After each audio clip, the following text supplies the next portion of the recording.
আসসালামু আলাইকুম সুপ্রিয় পরীক্ষার্থীবৃন্দ, আশা করছি সকলে ভালো আছেন। তো আজকে আমি আপনাদের থিওরি অফ রিলেটিভিটির সাজেশন নিয়ে আসলাম। আমি প্রথমে খ বিভাগ, এরপর গ বিভাগ এবং ক বিভাগ নিয়ে কথা বলবো।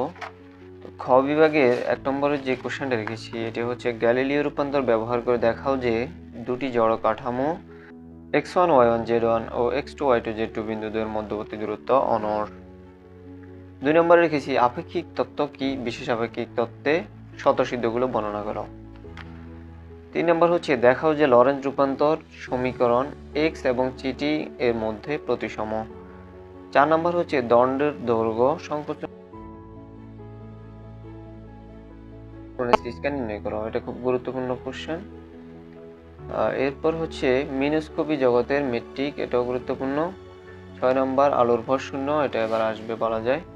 7 নম্বর হচ্ছে প্রমাণ করো যে E square equal to m naught square c to the power 4 plus p square c square সম্পর্কটি লরেন্জ রূপান্তর অধীনে অনড়। লরেন্জ রূপান্তর থেকে একটা কোশ্চেন আসবে। এরপর হচ্ছে একটি কণার ভর এর স্থির ভরের 3 গুণ কণার বেগ নির্ণয় করো। তো এরকম বেগ নির্ণয় এলাও আসে। 9 নাম্বার হচ্ছে দেখাও যে E square minus AC square লরেন্জ অপরিবর্তক। এরপরে 10, 11 এই দুইটা থেকে একটা কোশ্চেন আসবে এবার। এরপর 12 নম্বরও আসার মতো। তারপর হচ্ছে 13তে হচ্ছে আইনস্টাইন বিশ্বে কোনো পরীক্ষণীয় বস্তুকণার গতি আলোচনা করো। এটা গুরুত্বপূর্ণ একটা কোশ্চেন। 14 নম্বর বিশ্ব সৃষ্টিতত্ত্বের পরিচিত 4টি মডেল বর্ণনা করো। খুব গুরুত্বপূর্ণ কোশ্চেন। এরপরে 15 নম্বর হচ্ছে একীভূত ক্ষেত্রতত্ত্ব ব্যাখ্যা করো, পারলে দেখে যাবেন। এবার আমি গ বিভাগ নিয়ে কথা বলি। গ বিভাগে 1 নম্বরে যে কোশ্চেনটা রেখেছি মাইকেলসন মৌর্লি পরীক্ষাটি বর্ণনা করো, পরীক্ষাটির ফলাফল ব্যাখ্যা করো। এটা 10 মার্কের জন্য, এটা আসবে মানে আসবে 100%, এটা নিয়ে আর কোনো কথা হবে না। এরপরে লরেন্জ রূপান্তর সমীকরণগুলো নির্ণয় করো। 2 নম্বর বলছি দেখাও যে সীমিত ক্ষেত্রে লরেন্জ রূপান্তরগুলি গ্যালিলিও রূপান্তরে পরিণত হয়। তো এই কোশ্চেনটাও খুব গুরুত্বপূর্ণ। এরপর 3 নম্বর রেখেছি আপেক্ষিক তত্ত্বে প্রমাণ করো যে U equal to U prime plus V divided by 1 plus U prime V by C square. তো এই কোশ্চেনটি 15, 17, 19, 21 সময় থাকলে দেখে যাবেন। তো আরেকটা বিষয় বলে নিই, 21 সাল থেকে আপনারা ক বিভাগে 3টা কোশ্চেন মানে হুবহু কমন পাবেন। এরপরে 4 নাম্বার কোশ্চেনটা শুধুমাত্র 21 সালে এসেছিল, তো এই কোশ্চেনটার কারণে গুরুত্বপূর্ণ। 5 নাম্বার হচ্ছে দেখাও যে লরেন্জ রূপান্তর অধীনে ম্যাক্সওয়েলের সমীকরণ অনড়। এটা 100% আসার মতো। 6 নাম্বার হচ্ছে তড়িৎ ক্ষেত্রে ই এবং চৌম্বক ক্ষেত্র এইচ এর রূপান্তর নির্ণয় করো। এটাও খুব গুরুত্বপূর্ণ, 20 সালে এসেছিল।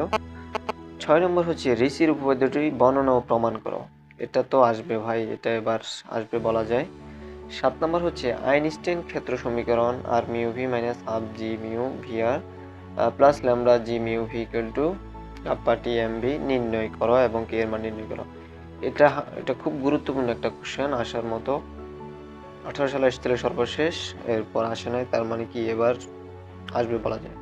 8 নম্বর গোলকীয় স্থানাঙ্কে দ্বিতীয় শ্রেণীর ক্রিস্টোফেল প্রতীক নির্ণয়।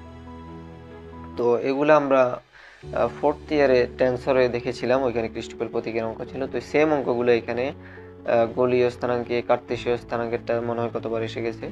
এরপর 9 নম্বর হচ্ছে দেখাও যে লাল বদল ঘটনার সংখ্যা bx সমান b prime root over of 1 minus 2u by r দ্বারা প্রদত্ত হয়, এটি হতে ভূপৃষ্ঠের নিকট লাল বদলের পরিমাণ নির্ণয় করো। এই কোশ্চেনটা এবার আসবে মানে আসবে, এটা নিয়ে এটা আসলে কি বলবো, এটা আসবে বলা যায়। 10 নম্বর হচ্ছে কসমোলজি নীতিটি বর্ণনা করো, সময় থাকলে দেখে যাবেন। এরপর হচ্ছে শোয়ারচাইল্ড জগৎ ডি স্কয়ার সমান এই যে সমীকরণটা আছে আমি পড়লাম না, এত হতে দ্বিতীয় প্রকার ক্রিস্টোফেল প্রতীক নির্ণয় করো। ওই যে বললাম ক্রিস্টোফেল প্রতীক থেকে একটা কোশ্চেন আসবে 10 মার্কের জন্য। তো এই হলো গ বিভাগের সাজেশন। তো আপনাদের এরপর আমি ক বিভাগের কথা বলি। ক বিভাগের জন্য আপনারা সর্বশেষ 7-8 সালের কোশ্চেনগুলা দেখে যাবেন, ওইখান থেকে 10টা কোশ্চেন কমন পাবেন। তো এই ছিল আজকের সাজেশন। সবাই ভালো থাকবেন, সবার পরীক্ষা ভালো হোক। আল্লাহ হাফেজ।